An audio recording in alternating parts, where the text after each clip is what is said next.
Bueno, entonces, ahora, bueno, ya vimos la primera categoría en los procesos de formación, de formado, que son los procesos de fundición. Entonces, ahora la segunda categoría es el procesamiento de partículas.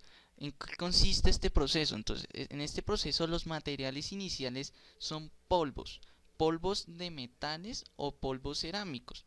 Entonces, aunque estos dos materiales son siempre pues son diferentes, son bastante diferentes. Los procesos para formarlos en el procesamiento de partículas son muy similares. Entonces, la técnica más utilizada en este proceso es la siguiente que puede apreciarse en la figura. Entonces, el primer paso es que se tiene el material inicial, que es el polvo. Este polvo es prensado en la cavidad de un dado que tiene fuerza en donde se aplica presión. Entonces, esa presión ocasiona que el polvo tome la forma de la misma cavidad, pero nos podemos dar cuenta que este tipo de presión lo que puede generar es que esta pieza compactada de polvo no sea lo suficientemente fuerte para que sea útil en su aplicación. Entonces aquí es donde viene el tercer paso o la tercera técnica en el proceso de partículas, que es el sintetizado.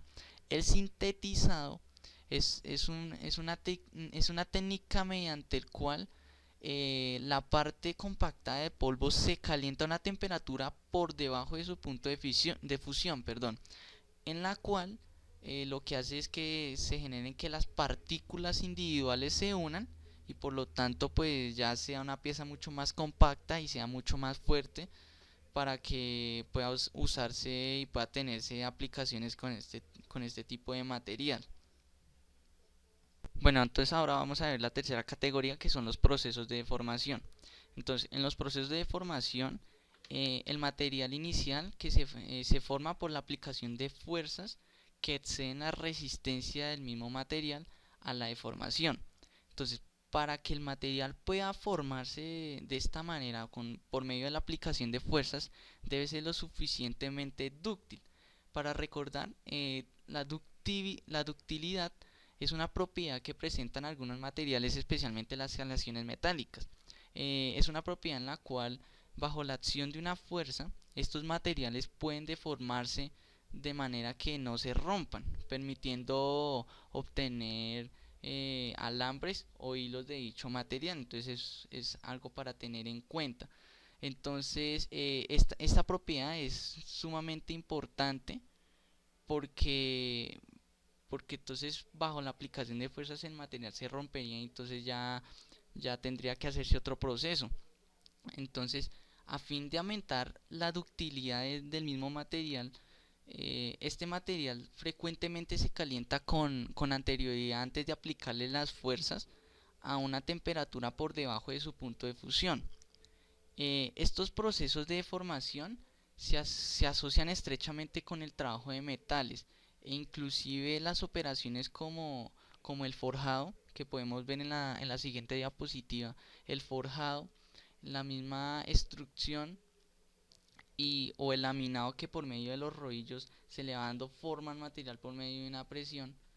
eh, entonces son ejemplos de procesos de deformación.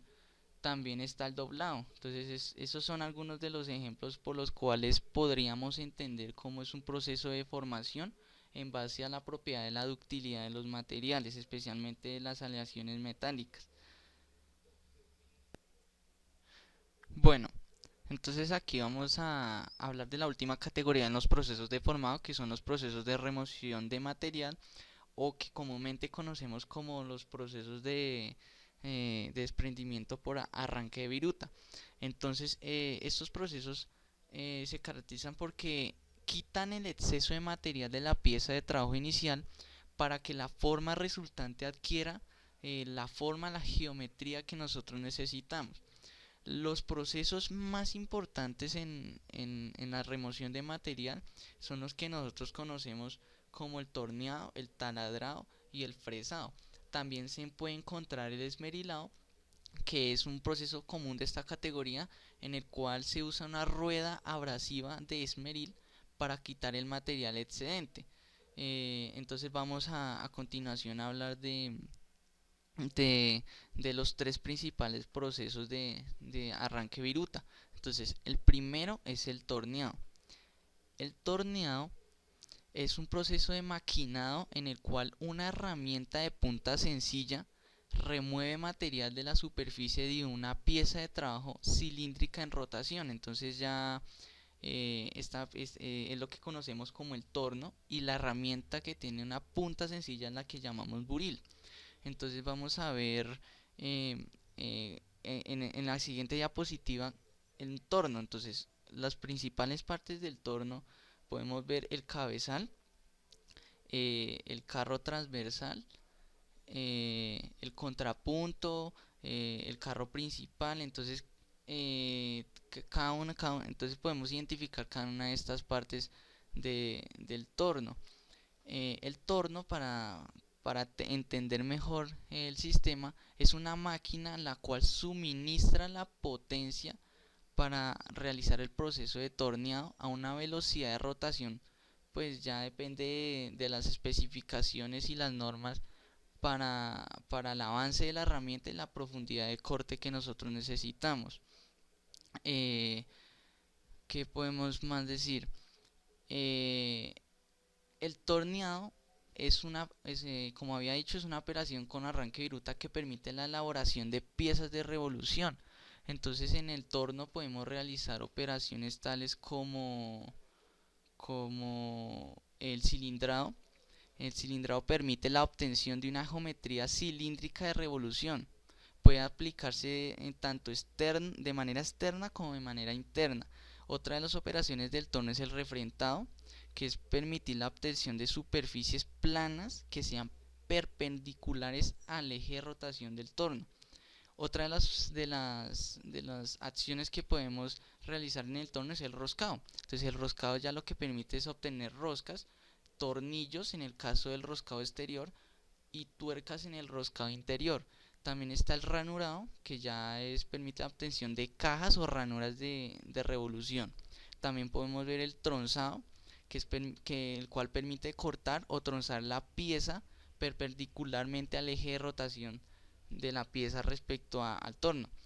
Otra de las operaciones es el taladrado, que lo podemos hacer con taladros coaxiales que estén con el eje de rotación de la pieza.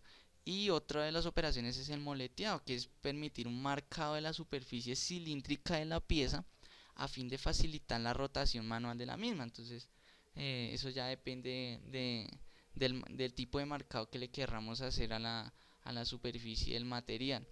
El siguiente proceso que podemos ver en la siguiente diapositiva, esta, es el fresado. El fresado es un proceso de mecanizado de superficies que consiste en el eliminando progresivo de una determinada cantidad de material de la pieza, con un trabajo de avance relativamente bajo y con una alta velocidad de rotación. Entonces podemos encontrar tres tipos de fresas: un fresado cilíndrico, un fresado frontal y un fresado de acabado. Entonces esos son los tres tipos de fresado. En el fresado cilíndrico, el eje de rotación de las fresas es paralelo a la superficie de la pieza de trabajo que se está mecanizando. Entonces la pieza, o sea, la fresa está rodeada de dientes a lo largo de su circunferencia, y cada diente actúa como un punto de corte de la herramienta. En el fresado frontal, entonces la fresa se monta en el husillo de la máquina o en un portaherramientas, puede ser. Esta fresa tiene un eje de rotación perpendicular a la superficie de la pieza que estamos trabajando. Y por último, en el fresado y acabado, entonces las fresas generalmente rotan sobre un eje vertical a la pieza de trabajo. En algunos casos también se puede encontrar que la fresa puede estar inclinada respecto a la pieza de trabajo en caso que se requiera realizar superficies cónicas. Entonces aquí ahí vimos en la diapositiva pues las tres operaciones: cilíndrica, frontal y un fresado de acabado. Podemos identificar en una fresa el, la eh, cómo podríamos decir? Mm, Podemos identificar las siguientes eh, partes de la fresadora universal, que es la que generalmente se utiliza para este tipo de procesos. El cabezal, la fresa, está la bancada en el cual está la mesa y sobre la mesa está la pieza. Entonces ahí se prensa y se empieza a realizar el proceso de fresado de acuerdo a unos movimientos. Entonces tiene movimiento transversal, tiene movimiento longitudinal, tiene movimiento vertical también y un movimiento de rotación. Entonces la fresa permite todo este tipo de movimientos. Y por último podemos encontrar en el proceso de arranque viruta la taladradora o el proceso de taladrado. Entonces en el proceso de taladrado es importante tener en cuenta que consiste en efectuar un hueco cilíndrico en cuerpo mediante una herramienta que denominamos la broca. Entonces podemos observar eh, en las diapositivas las operaciones realizadas con una taladradora. Entonces se puede realizar las perforaciones o se puede realizar avellanados. Otra cosita. Eh, Respecto al taladrado, eh, la evacuación de la viruta es un poco más severa respecto al torneado y al fresado.